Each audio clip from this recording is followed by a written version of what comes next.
there is an air of celebration.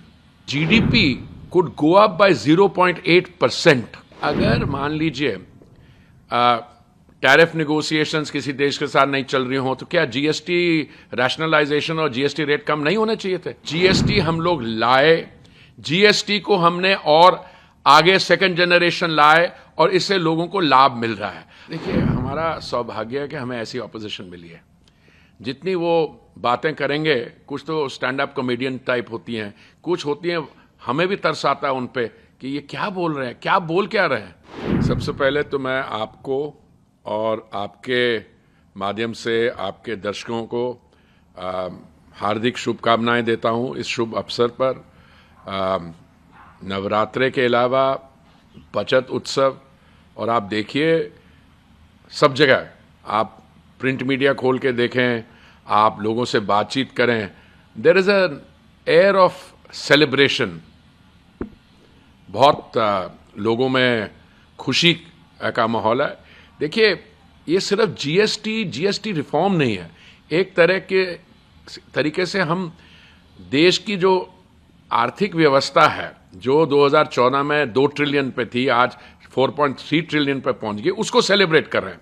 पर उसको नहीं, और भी चीजें सेलिब्रेट कर रहे हैं इस जीएसटी 2.0 रिफॉर्म से, जिसमें जीएसटी रेट कोई 390 प्लस आइटम्स में कम हुआ है, जिसमें सब सेक्शंस ऑफ सोसाइटी को फायदा होगा। पर हम कुछ और सेलिब्रेट कर रहे हैं। अब कहा जा रहा है कि इससे the GDP could go up by 0.8%। That is a very big thing. अब मान लीजिए, देखिए, जो हमारे लोअर मिडिल क्लास है, द इकोनॉमिकली वीकर सेक्शन, उनको तो भला ही होगा, because GST rates on all the consumption items कम हुए हैं, कुछ चीजों पे बिल्कुल हटा दिए गए हैं। और इस समय सबसे जरूरी जो हमें जिस चैलेंज का सामना करना पड़ा है कि ग्लोबली देयर इज अनसर्टेनिटी, ठीक है, और भारत की अर्थव्यवस्था और मजबूत हो, हम 4.3 ट्रिलियन से 6 ट्रिलियन, 7 ट्रिलियन, 10 ट्रिलियन की ओर बढ़े और आत्मनिर्भर बने पूरे तरीके से। विकसित भारत की जो यात्रा है हमारे 2047 को, उसका भी रास्ता, उसकी यात्रा जो है, इट्स थ्रू आत्मनिर्भरता। तो ये सब सेक्शन ने वेलकम किया है। और मुझे कभी कभी हैरानगी होती है, कुछ हमारे जो राजनीतिक दल हैं जिनका रिकॉर्ड हमेशा विरोध करने वाली नीडल में वहां फंसा रहा है, उनको शायद समझ नहीं आ रही है। अच्छा, मैं इससे काउंटर क्वेश्चन पूछना चाहता हूं। ये जिस व्यक्ति का आपने नाम लिया, ये बहुत बुद्धिजीवी हैं, और बुद्धिजीवी भी कई लेवल्स के होते हैं, साधारण, असाधारण, ये चक्रवर्ती क्लास बुद्धिजीवी हैं। इनसे ये पूछें कि अगर मान लीजिए टैरिफ नेगोशिएशंस किसी देश के साथ नहीं चल रही हो तो क्या जीएसटी रैशनलाइजेशन और जीएसटी रेट कम नहीं होने चाहिए थे? हमसे पूछिए।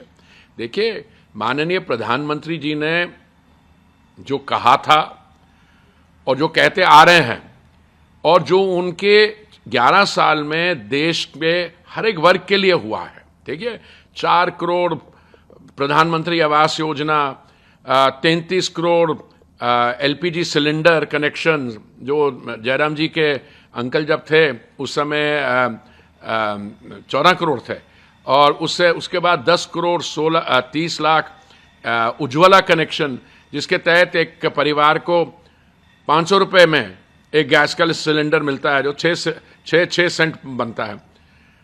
पेट्रोल और डीजल प्राइसेस डाउन। बट उनसे ये चीज पूछा जाए कि अर्थव्यवस्था हमारी कहां थी और कहां तक पहुंच गई है। अभी भी जो दुनिया में हो रहा है उसको किस तरीके से आप नेविगेट कर रहे हैं? वो आपकी तरफ आ रहे हैं कि आप उनकी तरफ जा रहे हो? ठीक है, आपके जो रिक्वायरमेंट्स हैं, नेगोशिएशन चलेंगी, पर क्या करें, जब तक नेगोशिएशन, अगर टैरिफ नहीं होते तो हम अपनी इकोनॉमी को ज्यादा मजबूत नहीं करते। हम ये जो आत्मनिर्भरता की और स्वदेशी का स्लोगन है, गर्व से कहिए स्वदेशी है, ये अभी थोड़ा ना है, ये तो पहले का है। अभी तो उसको एक बूस्ट देने के लिए जीएसटी 2.0 इंट्रोड्यूस की गई है, और मैं तो सब जगह से देख रहा हूं जो फीडबैक आ रहा है, इट्स एक्सीलेंट। बहुत लोग खुश हैं। अगर आप इलेक्ट्रॉनिक मीडिया देखिए, तो अगर आप कोई शॉपिंग जो वेट कर रहे थे, हमारे यहाँ होता है कि नवरात्रे जब शुरू होते हैं श्राद्ध के पीरियड में नहीं होती। अभी देखिए मार्केट्स कैसी बूम होनी शुरू होंगी। गाड़ियों के दाम कम है, वाइट गुड्स के दाम कम है, डेली कंजम्पशन आइटम्स कई तो बिल्कुल फ्री कर दिए गए हैं और दूसरे 5% पे हैं। सो ये तो जयराम जी को मुझे लगता है कि कोई एक कंसल्टिंग कंपनी को हायर करके अपने लिए और अपने लीडर के लिए कुछ नए मुद्दे ढूंढने चाहिए, क्योंकि जो मुद्दा लाते हैं वो तो बैकफायर कर जाता है। अब उन्होंने कहा जेन जेड की बात की। जेन जेड में क्या हुआ?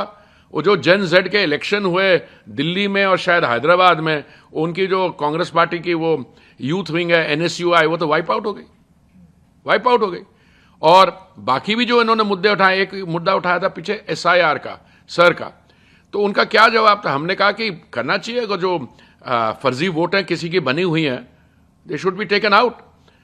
तो उन्होंने कहा सारे देश में होना चाहिए। हमने कहा ये तो हम शुरू से कहते आ रहे हैं, अब दिल्ली में SIR होगा, हम उसका स्वागत करते हैं, उनको भी करना चाहिए। और पहले कास्ट सेंसस की बात की थी, सब कास्ट के एक्सेट्रा। हमने कहा हमने कब मना किया? जब पूरा सेंसस होगा उसमें कास्ट का कंपोनेंट जाहिर होगा। हमने कभी नहीं कहा कि सब कुछ हमने ही किया। एक ये बुद्धिजीवी व्यक्ति का और बयान है कि ये तो GST काउंसिल ने किया। अरे भाई, हम कहाँ कह रहे हैं कि GST काउंसिल ने नहीं किया, पर GST काउंसिल का आप स्ट्रक्चर समझते हैं ना। देश की वित्त मंत्री जी हैं, उसमें राज्यों के भी वित्त मंत्री हैं, पर प्रपोजल कौन लेके आता है? चेक कर लें रिकॉर्ड, प्रपोजल हम लेके गए थे GST रिडक्शन के, वो लाए थे। और दूसरा, हमने उस समय क्या कहा था, बात क्या कर रहे हैं? उस समय तो कोई टैक्स था ही नहीं। कल प्रधानमंत्री जी ने जब देश को संबोधित कर रहे थे, उन्होंने कहा अगर आपको बेंगलुरु से हैदराबाद कोई 540 किलोमीटर का रास्ता कुछ भेजना था तो बाय रोड भेजते तो बड़ा मुश्किल था। कंपनीज क्या करती थी, उसको यहां से लेके वलायत ले जाओ, जर्मनी ले जाओ और वहां से बाय एयर वापस भेज दो। ये तो हालत थी। तो ये क्या जयराम जी बोल रहे हैं कि हमने ये कहा था, तुमने वो कहा था? मैं इसकी लिस्ट बना दूं, हमने क्या कहा था और तुमने क्या कहा था, ये तो कहीं मुंह दिखाने लायक नहीं रहेंगे। उनका ये कहना है कि सेलेक्ट कमेटी को भेजा गया, ये मामला फिर पोस्टपोन्ड हुआ। जब हमने कहा 8 साल पहले 2017 में जब लागू किया, तो इसको सरकार की तरफ से जो देखिए 2008 आपने जब इसको लागू किया नहीं किया, उस समय स्थिति क्या थी? क्या क्या आपने क्रिटिसाइज किया? गब्बर सिंह बताया, फिर कुछ और बताया, किसी और बताया, उसको छोड़ दीजिए। इस समय सिचुएशन ये है कि GST हम लोग लाए, GST को हमने और आगे सेकंड जनरेशन लाए और इससे लोगों को लाभ मिल रहा है। अब एक आदमी है, किसी का आपके यहां पे कोई आपके देश में खुशी का माहौल है, त्योहार है, आपका नेता को वो उनकी वो अब्जॉर्ब नहीं कर पा रहे, उनके कोई लोग बगल वाले देश में कहते हैं मुझे आई फील वेरी कंफर्टेबल है। इन लोगों की बातें छोड़िए, इस समय GST पे आ जाइए। और मैं कह रहा हूं कि इससे जो एस्टिमेट भी है ना 0.8% हमारा GDP बढ़ेगा, मुझे लगता है ये भी कंजर्वेटिव है। अगर वाकई से जो हमारी अंदर की फोर्सेस हैं, इकोनॉमिक स्ट्रेंथ की जो अनलीश हो रही हैं, तो मुझे लगता है इसका लाभ और भी ज्यादा होगा। प्रधानमंत्री जी ने जो नारा दिया है कि स्वदेशी अपनाओ, स्वदेशी को लेकर ज्यादा से ज्यादा प्रचार प्रसार कीजिए, आपको लगता है कि वोकल फॉर लोकल बिल्कुल सीरियसली नहीं जा रहे हैं? मैंने तो एकदम अप्लाई कर लिया। जिस दिन उन्होंने कहा, मैं लोकल HMT घड़ी पे आ गया हूं। मैंने एकदम यूज कर लिया। मैं तो 39 इयर्स फॉरेन सर्विस में रहा हूं, मैं बाहर देशों में भी रहा हूं, तो मैं समझता हूं कि ये वोकल फॉर लोकल, स्वदेशी सिर्फ एक नारा नहीं है, एक ये अंदर की फीलिंग है। और अभी तो हमारे यहाँ प्रोडक्ट्स इतने मिलते हैं, आप कभी बाय एयर ट्रैवल करें, हमारी एयरपोर्ट्स पे जो वोकल फॉर लोकल और स्वदेशी डिस्प्ले है, सही माने में डिजाइनर ब्रांड्स, फैशन ब्रांड्स, ये सारे यहां से उठ के बाहर जा रहे हैं। एक अंतिम सवाल लूंगी सर आपसे। जिस तरीके से सिर्फ कांग्रेस ही नहीं, अन्य अपोजिशन पार्टीज भी इसको लेकर क्रिटिसाइज कर रही है। और कौन कर रही है? जो कांग्रेस के अलावा कौन कर रही है? सारे ही लीडर्स। देखिए तो आपको लगता है कि मतलब ये क्या, अगर सरकार का कोई भी अच्छा काम होता है तो उसमें क्रिटिसाइज होना नहीं, उसको वो देखिए हमारा सौभाग्य है कि हमें ऐसी ऑपोजिशन मिली है। जितनी वो बातें करेंगे, कुछ तो स्टैंड अप कॉमेडियन टाइप होती हैं, कुछ होती हैं हमें भी तरस आता है उन पे कि ये क्या बोल रहे हैं, क्या बोल क्या रहे हैं। मैं आपको कुछ क्लिप्स लाता हूं, उनको आपको दिखाता हूं। अगर आपके ANI के पास समय हो, उनको एक डॉक्यूमेंट्री बना के आप दिखाइए।